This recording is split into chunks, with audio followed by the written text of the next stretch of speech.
our video for today will be like a kwentuhan vlog on things I learned or are still learning during the pandemic. Another thing that I realized would be something a bit more cliche, but still it rings true. I realized na pag gusto, may paraan. And there's no time better than the present or the now. So I think really na-mention ko na kanina yung being mindful, no? I think this concept of mindfulness really is such an important thing that I learned prior to and during the pandemic.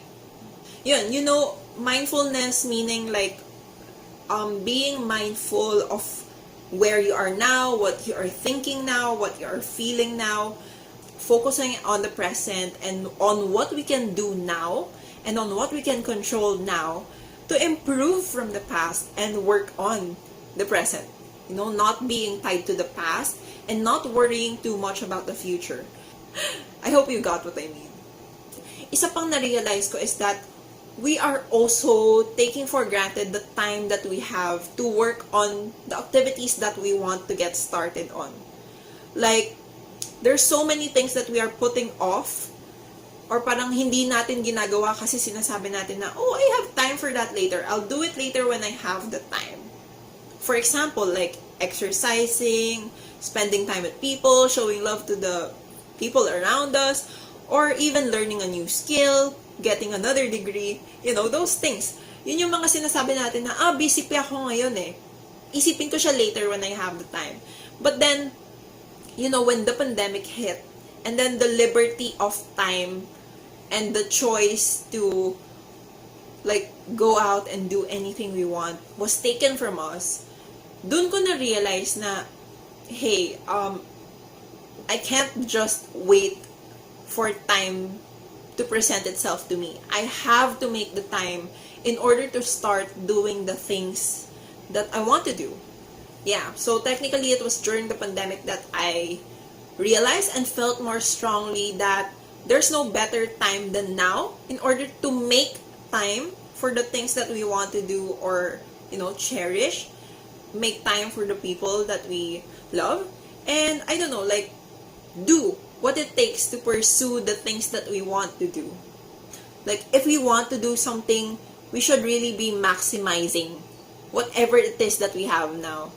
Given my current skill sets, given the current situation that I'm in, ano yung pwede kong gamitin or ano yung pwede kong i-maximize in order to do the things that I want to do. Can still do things kasi despite blocks or difficulties. We just have to decide to do it. So I think that's what pushed me as well to figure out and search for what I wanted to do for my master's program. Because it was already in my mind before eh. Parang, ang tagal-tagal ko na siyang iniisip na, paano kaya yung masters ko? Ano kaya yung iti-take ko? And then, sometimes I would talk to people and ask them for advice about it.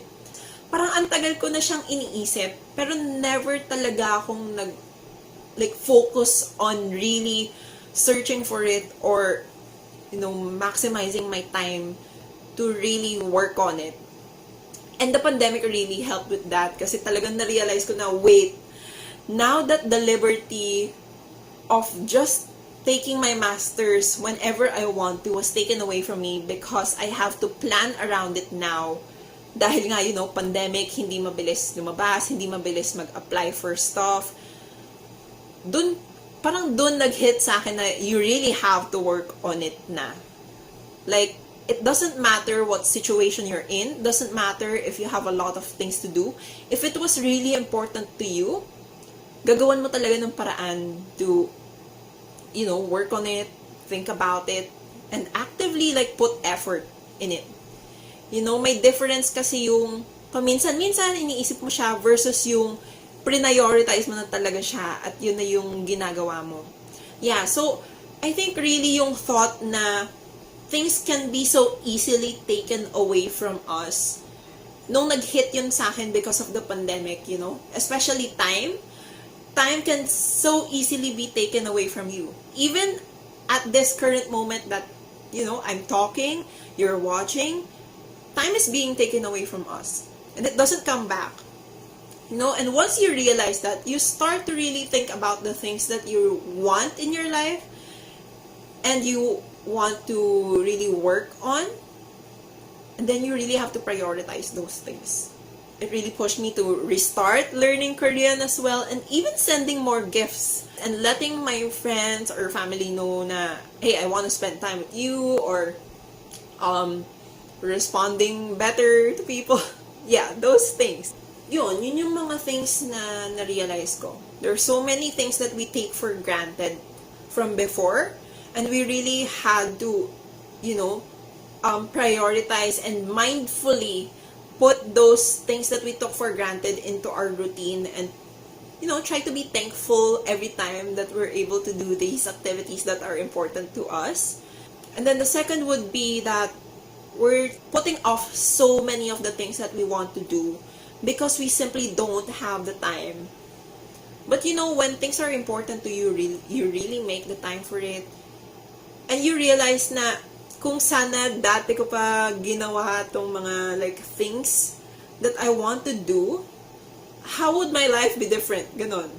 So yeah, now that we're in, season, of the pandemic, I hope that, this short video made you also think about the things that you're taking for granted, or maybe think about the things that you have been putting off. And I hope that you're able to mindfully and gratefully do the things that you have taken for granted before. And I hope that you also are able to start working on the things that you have been putting off for a long time already. Time is really important, and everything that we could think of, could dream of, they're all in the palm of our hands. It's just a matter of starting on it. Let's work on it. Even during the pandemic, yes, it's really an opportunity for us in our generation to be able to have the internet and all these technological advances that can help us continue with life and let life go on even during the pandemic. There's so many things that we could do once we set our mind to it.